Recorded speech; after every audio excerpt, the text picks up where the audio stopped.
L'après-midi, Ali Khamenei se dit prêt à un recomptage partiel. C'est bien le pays, l'Iran, à deux visages qui a manifesté ce mardi, notamment dans la capitale Téhéran, d'un côté du président réélu Mahmoud Ahmadinejad, de l'autre les partisans de l'opposition qui ont largement gagné la guerre des chiffres. Cécile Olivier.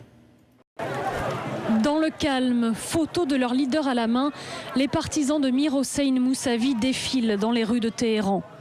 Des images filmées par un amateur, puisque la presse n'a plus le droit de couvrir ces manifestations. Les opposants au pouvoir ont passé outre les recommandations de Mousavi lui-même. Il leur avait demandé de renoncer à ce rassemblement pour ne pas tomber dans le piège des confrontations planifiées. En effet, 2 heures plus tôt et au même endroit, les partisans de Mahmoud Ahmadinejad étaient plusieurs milliers à manifester. C'est la réponse du pouvoir iranien à ceux qui réclament de nouvelles élections. Diffusée en boucle par la télévision officielle.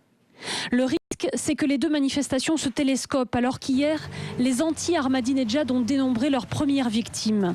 Selon la télévision iranienne, 7 manifestants qui cernaient le quartier général de la milice ont été abattus, comme en témoignent ces photos. Sur le plan politique, ce soir, l'ayatollah Khamenei, la plus haute autorité du régime, se dit favorable à un recomptage partiel des bulletins contestés, si nécessaire.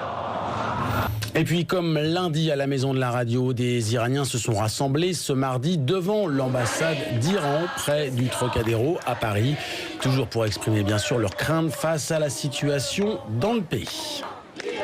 Et à la une également, les obsèques d'Omar Bongo mardi. Le président, 73 ans, dont 41 à la tête du Gabon, a été inhumé à Libreville. Parmi les personnes